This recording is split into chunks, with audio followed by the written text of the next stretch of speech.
예, 하나님께서는 항상 사람을 통해서 일하십니다. 신구약 성경의 역사에서도 그리고 교회사에서도 하나님께서는 언제나 사람을 부르시고 사람을 세우셔서 하나님의 일을 맡겨주시고 세상을 향하여 보내셨습니다. 그렇습니다. 하나님께서는 천사가 아니라 사람을 통해서 세상 사람들에게 하나님의 마음을 전하기 원하신다는 것입니다. 우리 같은 죄인들에게 하나님의 일에 참여하도록 허락하시고 하나님의 사역을 맡겨주신다는 이 사실은 말할 수 없는 은총이며 놀라운 은혜인 것입니다. 구약에서는 이처럼 하나님의 뜻을 세상 사람들에게 전하기 위하여 특별히 부름을 받고 보내심을 받은 사람들이 있었습니다. 바로 선지자들입니다. 특히 엘리야와 엘리사 시대에는 북왕국 이스라엘과 남왕국 유다에 많은 선지자들이 활동했습니다. 그리고 선지 학교가 있었습니다. 마치 오늘날 신학대학에 있는 것처럼 그 당시에는 선지 학교와 선지 생도들이 있었던 것입니다. 그런데 구약의 선지자들 중에는 거짓 선지자, 즉 거짓 예언자들도 상당수 있었습니다. 겉보기에는 분명히 선지자 같은데 전하는 내용이 다릅니다.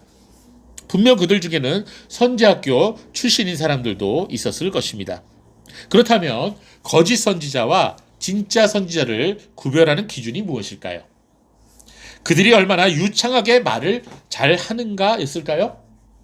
아니면 그들이 어떤 선지학교 출신이었는가 였을까요? 아니면 그들이 어떤 유명한 선지자의 아들이냐 그것인가요? 그렇지 않습니다. 그들이 참 선지자인지 아닌지를 구분짓는 유일한 기준은 바로 여호와께서 그를 보내셨는가입니다. 정말 이것이 중요합니다. 예레미야 23장에서는 여러분 예레미야 23장 한번 펴보세요. 하나님께서는 예레미야 선지자를 통해서 거짓 선지자들을 향한 무서운 심판의 말씀을 선포하셨습니다. 예레미야 23장 1절과 2절 그리고 14절 21절에 있는 말씀 우리 함께 보도록 하겠습니다. 먼저 예레미야 23장 1절과 2절 말씀을 찾아서 우리 함께 읽어보도록 하겠습니다.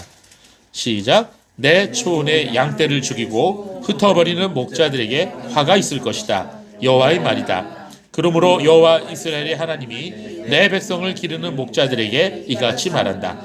너희가 내 양떼를 흩어서 쫓아보내고 돌보지 아니하였다. 보아라, 내가 너희의 악행으로 말미암아 너희를 벌할 것이다. 여호와의 말이다. 아멘. 14절도 한번 보겠습니다. 시작. 내가 예루살렘 선지자들 중에서 무서운 일을 보았으니 그들이 음행하며 거짓을 일삼고 악을 행하는 자의 손을 강하게 하여 아무도 자기 악에서 떠나지 않게 되었다. 그들은 모두 나에게 소돔과 같고 그 주민은 고모라와 같았다.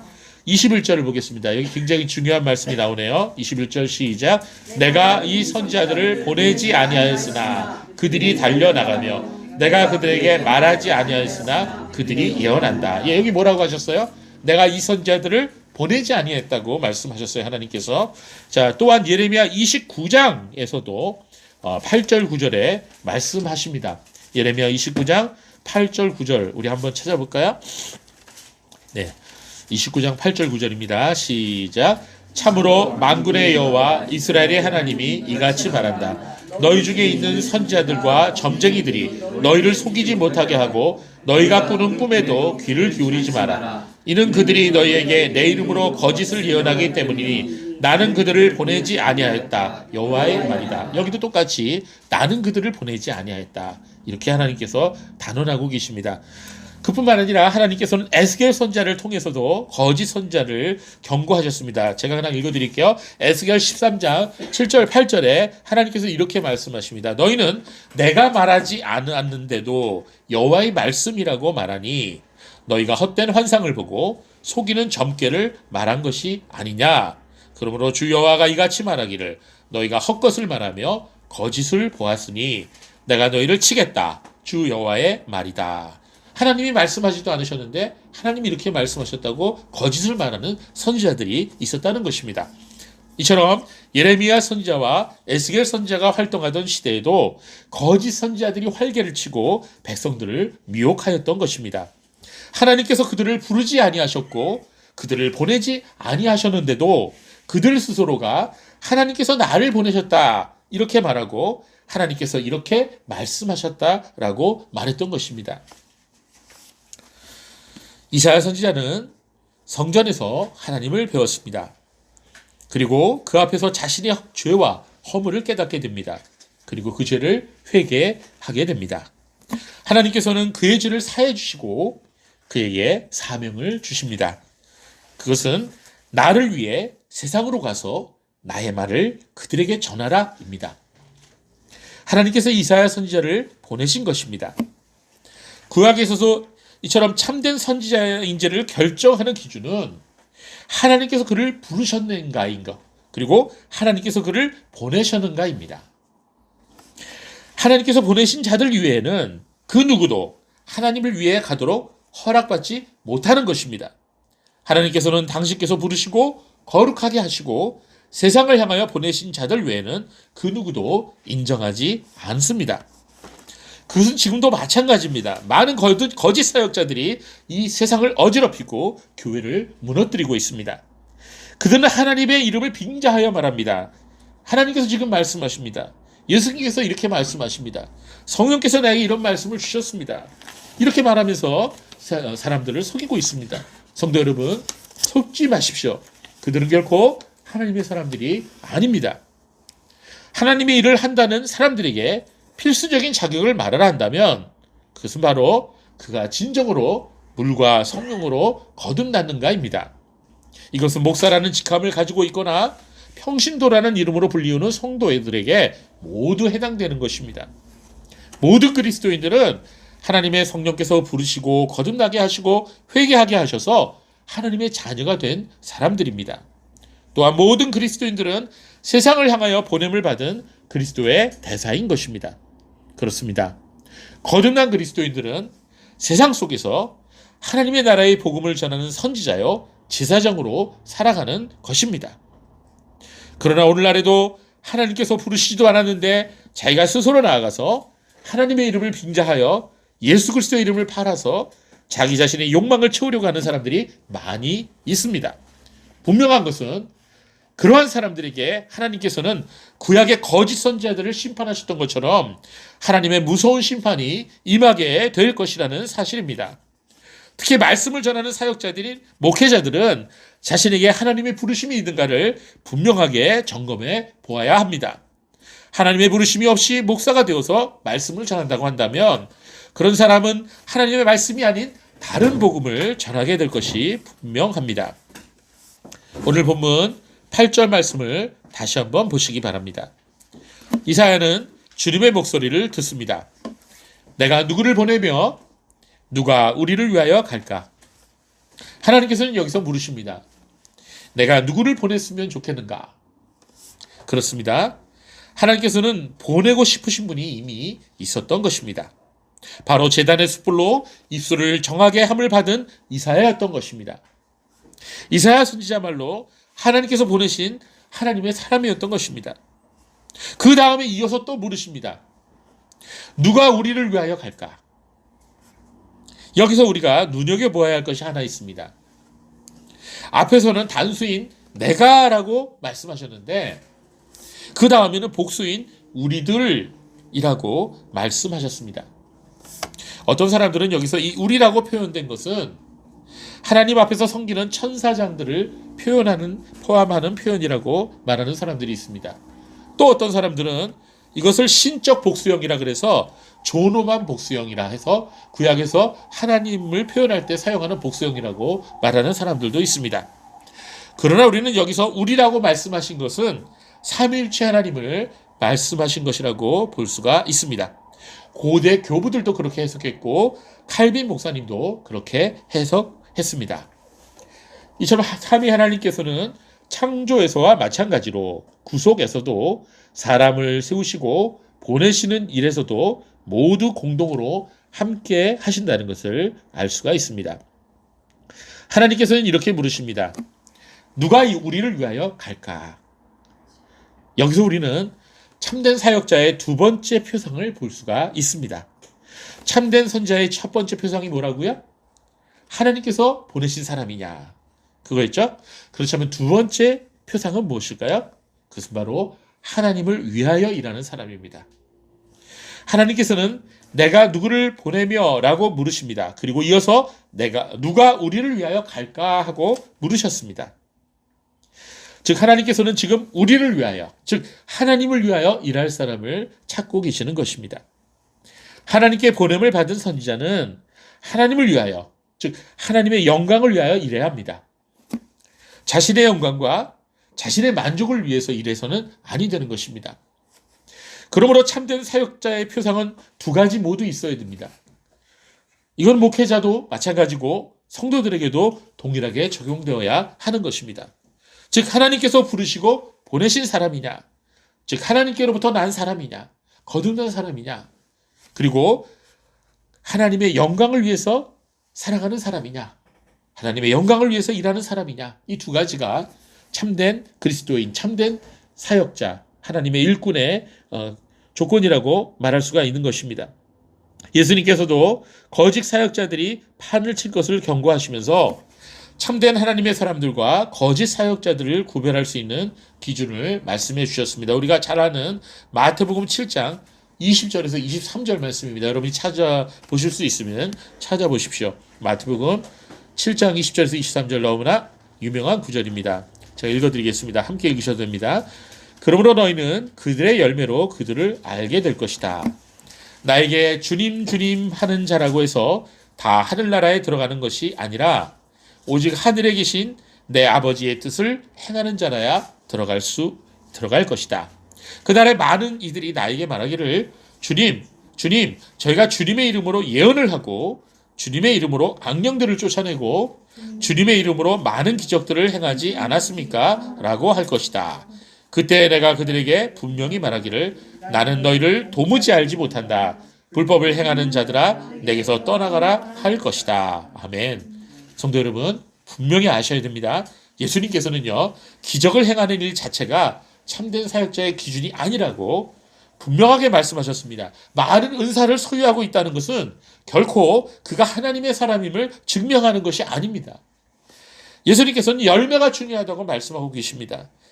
그 열매로, 즉 그들의 말과 행동과 삶으로 그들이 진짜 그리스도인인지 유사 그리스도인인지를 알 수 있다고 말씀하시고 있습니다. 물론 참 그리스도인들도 죄를 지을 수가 있습니다. 넘어질 수 있고 실수할 수 있습니다. 진짜 성도라 할지라도 완벽한 것은 아닙니다. 그러나 진실한 성도는 자신의 잘못과 죄를 깨달을 때 즉시로 돌이키고 회개합니다. 잠시 맛이 가더라도 금세 회개하고 돌이킴이고 회복됩니다. 그러나 가짜는 그렇지 않습니다. 진짜와 가짜를 구별할 수 있는 가장 좋은 기준은 회개입니다. 진정하고 철저한 회개는 오직 하나님의 백성들만, 성령으로 거듭난 사람만 할 수 있기 때문인 것입니다. 그렇습니다. 참된 사역자의 표상은 두 가지 모두가 있어야 됩니다. 즉 하나님께서 부르시고 보내신 자이냐, 즉 하나님께로부터 난 자이냐, 그리고 두 번째는 하나님의 영광을 위해서 일하는 사람이냐, 이것입니다. 신명기 25장 4절과 고린도전서 9장 9절에 보면 이런 말씀이 나옵니다. 일하는 소의 입에 망을 씌우지 말라. 뭐라고요? 일하는 소의 입에 망을 씌우지 말라고 말씀하십니다. 올해는 무슨 해죠? 소띠죠, 소띠. 소의 입에다가 이 망을 씌우지 말라고 말씀하셨어요. 자, 신명기 25장 4절에 보면 곡식 떠는 소에게 망을 씌우지 말지니라. 이 율법이에요, 이거는. 그 다음에 고린도전서 9장 9절에 모세의 율법에 곡식을 밟아 떠는 소에게 망을 씌우지 말라 기록하였으니 하나님께서 어찌 소들을 위하여 염려하심이냐, 이렇게 사도 바울이 말씀하고 있습니다. 자, 이 말씀의 의미는요, 일하는 소도 먹어야 힘을 내고 열심히 일할 수 있다는 것을 의미하는 것입니다. 옛날에는 추수한 곡식을 탈곡하거나 타작할 때 소의 힘을 빌렸습니다. 이때 소가 곡식을 밟아서 떨다가 배가 고파서 곡식 알맹이를 주어서 먹을 수도 있는 것입니다. 이때 소가 곡식 알맹이를 못 먹게 하려고 입에다 망을 씌우게 되면 어떻게 되죠? 소가 힘이 없어서 일을 못하게 된다는 그런 의미입니다. 소가 파업을 한다는 것이죠. 예. 그래서 사도 바울은 고린도전서 9장에 이 구약의 비유를 들면서 하나님의 일을 하는 사람이 마땅히 그 일을 하면서 이 사례비를 받는 것이 정당하다는 것을 말씀하고 있습니다. 그렇습니다. 지금도 목회하는 목사님들이 교회에서 사례비를 받아서 생활을 하고 있습니다. 그것은 하나님께서 그렇게 하라고 명령하신 것입니다. 그러나 목회자가 너무나 과도한 사례비를 요구하여 받는다든지 교회에서 받는 사례비에 만족하지 못하고 다른 방법을 통해서 많은 돈을 받으면서 그 돈을 사랑하는 목사가 된다면 그는 결코 하나님을 위해서 일하는 사람이 아닙니다. 그죠? 돈을 위해서 일하는 사꾼에 불과한 것입니다. 목회자는 자신의 만족을 위해서 목회하는 사람이 되어서는 아니 됩니다. 목회자는 하나님의 영광을 위해서 목회하는 사람이 되어야 하는 것입니다. 오늘 본문 말씀으로 다시 돌아오겠습니다. 이사야 6장. 이사야 선지자는 하나님의 부르심에 응답하여 소리를 지릅니다. 주여 나를 보십시오. 내가 여기 있나이다. 나를 보내주소서. 이러한 이사야에게 여호와께서는 말씀하십니다. 9절을 보면 여호와께서 이르시되 가서 이 백성에게 이르기를 이렇게 말씀하셨어요. 하나님께서 이사야 선지자에게 주신 명령은 뭐예요? 두 가지 동사예요. 첫 번째 가라. 두 번째 말하라. 하나님께서 사명을 주실 때 언제나 이 두 개의 동사로 명령을 하셨습니다. 가라 그리고 말하라. 출애굽기 3장 16절에 보면 하나님께서 모세를 이집트에 있는 백성들에게 보내시면서 말씀하십니다. 너는 가서 이스라엘 장로들을 모으고 그들에게 말하여라 라고 하셨습니다. 사무엘하 7장 5절을 보면 하나님께서 나단 선지자를 보내셔서 다윗 왕에게 보내셔서 말씀하실 때도 이렇게 말씀하셨습니다. 내 종 다윗에게 가서 말해라. 예, 그리고 마태복음 28장 19절에서도 예수님께서 부활하신 후 승천하시기 전에 제자들에게 너희는 가서 전하라 이렇게 말씀하셨어요. 그렇습니다. 하나님께서는 언제나 하나님의 사람들을 부르셔서 뭐라고 말씀하셔요? 가서 전하라 이렇게 말씀하십니다. 자, 어디로 가라는 것이에요? 세상 사람들에게 가라는 것입니다. 무엇을 전하라는 것이에요? 하나님의 말씀을 전하라는 것입니다. 하나님께서는 오늘도 이 말씀을 하고 계십니다. 누가 나를 위해서 세상 사람들에게 갈 것이냐? 그렇습니다. 하나님께서는 지금 이 시간에도 사람을 찾고 계십니다. 세상을 향해 하나님의 메시지를 가지고 사람들에게 갈 사람을 찾고 계시는 것입니다. 우리가 보통 생각하면은 이 전도라고 하면은 이 전도사라 하는 거 아니에요? 또 특별히 은사를 받은 사람만이 전도할 수 있는 것이라고 생각하기 쉽습니다. 그러나 이것을 분명히 아셔야 됩니다. 이 복음 전도는 모든 그리스도인에게 주신 사명이라는 것입니다. 그러니까 저도 여러분도 다 전도의 사명이 있는 거예요. 부담되세요? 예. 여러분 이 전도사를 어떤 사람을 전도사라고 그러죠? 예. 신학대학을 다니거나 신학대학을 졸업한 분들을 전도사라 그래요. 목사 되기 전에 훈련받는 분들을 전도사라 그래요. 근데 제가 재밌는 거는 저기 합동측 교회에서는 강도사라 그러더라고요. 예. 그래서 저는 처음에 그 사람들이 강도였다가 왔나? 여기서 강도사라는 말은 그 도를 강론한다 그런 뜻이에요. 그러니까 설교할 수 있는 그 어떤 허가를 해줬다 그런 뜻이죠. 예, 우리 통합 측에 제가 있었던 통합 측에서는 그것을 이제 전임 전도사라 이렇게 표현을 합니다. 어쨌든 전도사이든 강도사이든 설교를 하고 복음을 전하는데 이런 사람들만 복음 전하는 게 아니라는 거예요. 예, 모든 그리스도인들이 다 복음을 전할 사명이 있다는 것입니다. 신약성경을 읽어보십시오. 신약성경에는 모든 그리스도인들이 복음을 전하는 전도자였습니다. 그것은 바울 사도처럼 특별히 선교를 위해 부르심을 받고 놀라운 은사를 받은 사도들뿐 아니라 예수님을 믿고 회개하고 죄사함을 받은 모든 그리스도인들이 전도자였던 것입니다. 이것은 직분과도 상관없고 예수님을 얼마나 오래 믿었는가와도 상관이 없는 것입니다. 요한복음 4장을 읽어보면 사마리아 수가성 우물가에서 예수님을 만나고 거듭나고 변화된 여인이 예수님을 메시아로 깨달은 다음에 첫 번째로 한 행동이 무엇이었냐를 보아야 합니다. 그 여인은 자신의 거리끼는 과거를 전혀 상관하지 않고 평소에는 말도 섞지 않고 지내던 마을 사람들에게로 달려갑니다. 물 길러왔던 물동이도 내팽개쳐 쳐주고 마을 사람들에게 달려갑니다. 가서 그 여인이 전한 말은 이런 말이었습니다. 요한복음 4장 29절에 내가 행한 모든 것을 나에게 말씀하신 분을 와서 보십시오. 이분이 그리스도가 아닙니까? 그 여인은 자신의 숨기고 싶은 과거를 오히려 복음 전하는 데 사용했습니다. 여러분, 내가 지금 어떤 분을 만났습니다. 그분은 내가 오늘 처음 만난 분입니다. 그런데 내가 그동안 어떻게 살아왔는지 이분이 다 알고 계세요. 여러분도 이분을 만나보세요. 이분은 우리가 기다리던 바로 그분 그리스도입니다. 이렇게 전했던 것입니다. 그렇습니다. 신약성경을 보아도 그렇고 교회사를 보아도 그렇고 예수님을 주와 구주로 믿고 변화받은 사람들은 그 즉시로 몇 년 있다가가 아니에요. 한참 있다가가 아니에요. 그 즉시로 예수님은 나의 주님이시다. 이렇게 담대하게 외쳤던 것입니다. 여러분은 예수 믿은 지 얼마나 되셨습니까? 예, 많이 묵으셨죠? 묵은 그리스도인이죠. 예. 여러분 그동안 복음 전도를 얼마나 하셨습니까? 뭐 사실 저부터도 많이 부끄럽습니다. 여러분 한동안 교회 다니는 사람들이 자동차 뒤편에 물고기 한 마리씩 달고 다녔습니다. 기억나십니까? 예, 여기 믿으신 지 좀 오래되신 분들은 기억나실 겁니다. 요새는 거의 못 봐요. 그것을. 자, 그 물고기 형상 안에는 헬라어로 익수수라고 적혀 있었습니다. 예, 여러분 익수수라고 하는 건 헬라어인데요. 그 뜻이 뭐냐면 물고기란 뜻이에요. 이 물고기 모양의 표시는 초대교회 성도들이 비밀스럽게 사용했던 기독교의 상징이었어요. 핍박이 너무 심하니까 드러내놓고 믿음을 표시할 수 없었던 초대교회 교인들이 사람들 앞에서 나는 그리스도인입니다를 이 물고기 표시로 나타내었던 것입니다. 글자 없이 두 개의 곡선을 이렇게 겹쳐서 만드는 그런 물고기 모양으로 나타내었습니다.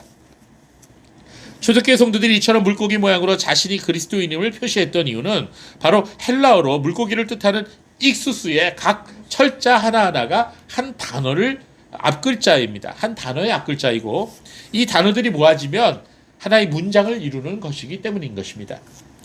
즉 헬라어로 익수수의 철자는 5개인데요. 바로 이오타, 크이, 세타, 입실론, 시그마 이렇게 5개로 이루어져 있습니다. 이 철자는 각각 다음 단어의 앞글자인데요. 예수스, 크리스토스, 세우, 후이오스, 소테르라고 하는 5 단어의 앞글자입니다. 이것을 합쳐지면 하나의 문장이 되는데요. 그 뜻은 예수 그리스도는 하나님의 아들이시며 구세주이십니다. 라는 그런 뜻인 것입니다. 이 문장은 그 전에 베드로가 예수님께 고백했던 바로 그 신앙 고백과도 같은 의미인 것입니다. 마태복음 16장 16절에 보면 시몬 베드로가 대답하여 말하였다. 주님은 그리스도이시며 살아계신 하나님의 아들이십니다. 예, 바로 이 고백, 이 신앙 고백이 바로 이 숙수의 그 내용과 똑같은 것입니다. 우리가 매주일 하나님 앞에서 함께 고백하는 이 사도신경은 바로 이 베드로의 신앙 고백으로부터 발전된 고백문입니다. 성도 여러분, 신앙 고백은 너무나도 중요한 것입니다. 예수 그리스도는 하나님의 아들이시며 나의 구세주이십니다. 초대교회 성도들과 수많은 믿음의 선배들이 이 신앙 고백을 하면서 핍박을 받았고 또한 순교했습니다. 또한 그들의 삶의 현장에서 만나는 사람마다 목숨을 걸고 예수 그리스도는 하나님의 아들이시며 나의 구세주이십니다 라고 복음을 전했던 것입니다. 당신도 이분을 믿으세요. 그러나 세상은 그리스도인들에게 이 고백을 하지 말라고 합니다. 이 고백을 포기하면 목숨도 살려주고 돈도 주고 잘 살게 해주겠다고 유혹합니다. 그러나 수많은 그리스도인들이 이 신앙 고백을 고백하면서 장엄하게 순교했습니다. 여러분이시라면 어떻게 하겠습니까? 이 신앙 고백을 위해서 목숨도 거실 수 있겠습니까? 아니면 좀 더 목숨을 연명하려고 이 신앙 고백을 포기하시겠습니까? 예수님께서 이렇게 말씀하셨습니다. 마가복음 8장 38절에 누구든지 이 음란하고 죄악된 세대에서 나와 내 말을 부끄러워하면 인자가 아버지의 영광 가운데 거룩한 천사들과 함께 올 때 그 사람을 부끄럽게 여길 것이다. 여러분 혹시 여러분은 복음이 부끄럽습니까? 사람들이 내가 교회 다닌다는 것을 알기를 두려워하십니까?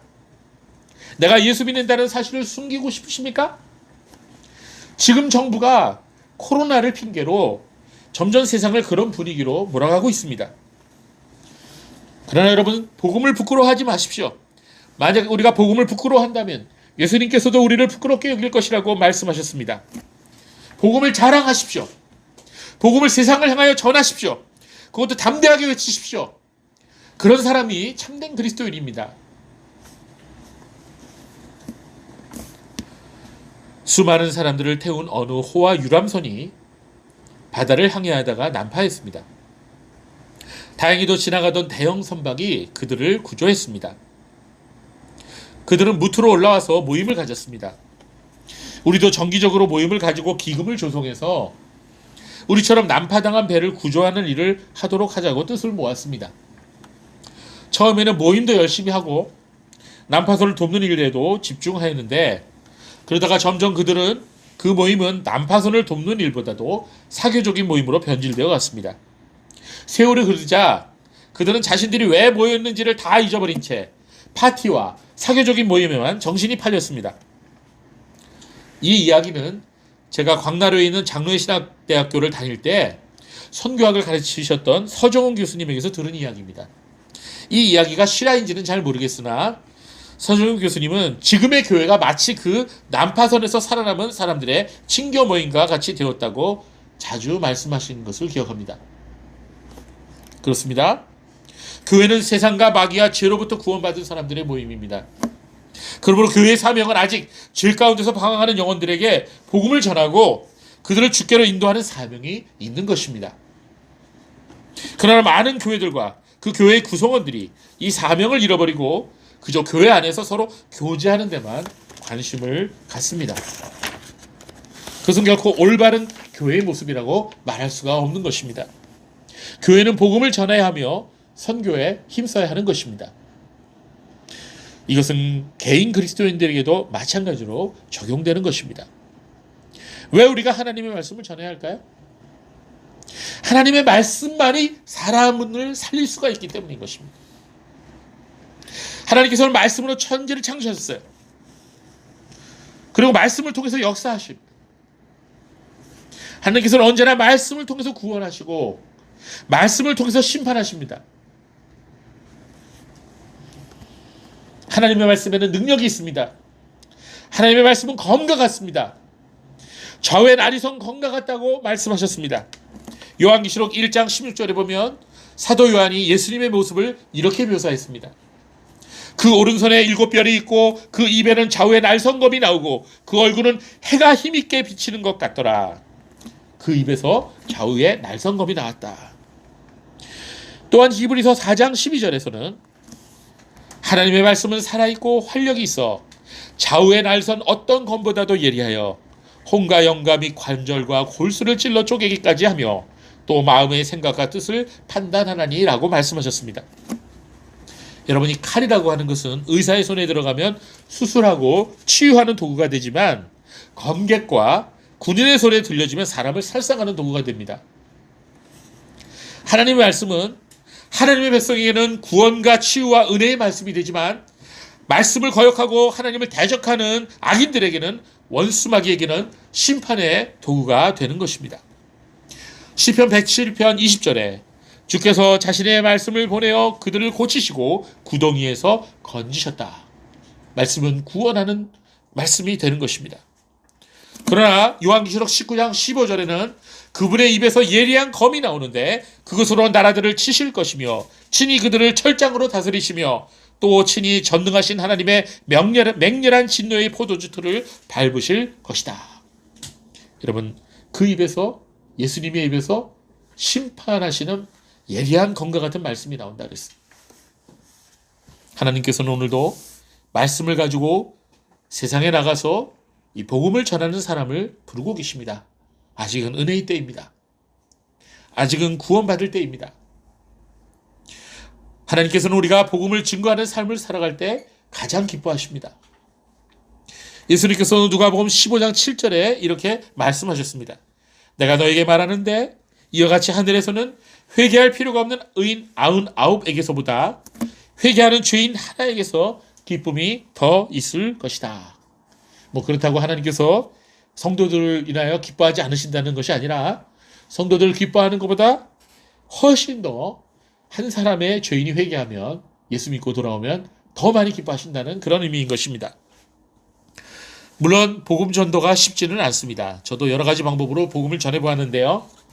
개인 전도도 해봤어요. 또 길거리에서 노방 전도도 해봤습니다. 길거리 전도 사람들이 잘 안 모여드니까 얼굴을 하얗게 칠하고 마임을 하면서 드라마를 하면서 사람들을 모으고 거기서 복음을 전하기도 했습니다. 전도 폭발이라고 하는 프로그램도 공부해갖고 그거를 다 외워갖고 사람에게 복음을 전하기도 했고요. 이슬비 편지라 그래갖고 한 주에 한 번씩 편지를 보내면서 전도하는 것도 해봤고, 사형리라 그래갖고 여러분 CCS에서 나온 거 그거 가지고 전도도 해봤고, 예수전에서 나온 다리와 가지고도 전도를 해봤는데요. 제일 효과적인 방법은 지인들을 통해서 전도하는 거예요. 그게 제일 효과적이에요. 내가 아는 사람, 내가 평소에 지내는 사람, 그런 사람들에게 복음 전하는 게 가장 효과적이더라고요. 그러니까 여러분도 여러분 아는 분들에게 먼저 기도 많이 하시고 그리고 한번 전해보세요. 조지 뮬러 목사님은 자기가 살면서 영혼 구원을 위해서 기도한 사람마다 전부 다 구원을 받았습니다. 두 사람이 구원을 못 받았는데 조지 뮬러 목사님이 돌아가시고 난 다음에 그들이 예수를 믿었어요. 여러분, 전도는 반드시 기도와 함께 해야 됩니다. 그 사람의 영혼을 위해서 먼저 기도하세요. 그리고 그에게 복음을 전하세요. 말씀을 전하세요. 다른 말 하실 거 없어요. 예수 그리스도의 말씀을 전하세요. 우리가 복음을 전해보면 사람들의 반응과 세상의 반응이 기대하는 것과는 많이 다릅니다. 그래서 이 복음 전도자가 기도 준비를 많이 해야 되는 것입니다. 디모데후서 4장 2절에 사도 바울은 디모데에게 이렇게 말씀했습니다. 너는 말씀을 전파하여라. 때를 얻든지 못 얻든지 항상 힘써라. 오래 참음과 가르침으로 책망하고 경계하고 권면하여라. 주님께서는 오늘 우리 그루터기 교회에서도 말씀하십니다. 내가 누구를 보내며 누가 우리를 위하여 갈까? 그럼 우리도 이사야 선지자처럼 대답할 수 있기를 바랍니다. 주님, 내가 여기 있습니다. 나를 보내어 주세요. 그럼 주님께서 이렇게 말씀하실 것입니다. 가라! 내 복음을 가지고 가서 전해라. 세상 끝날까지 내가 너희와 항상 함께 있을 것이다. 이렇게 주님이 말씀하실 것입니다. 그루터기 성도 여러분, 우리가 모두가 세상을 향해서 나아가 주의 말씀처럼 주의 생명의 복음을 전하는 이번 한 주간이 되시기를 바랍니다. 기도하겠습니다.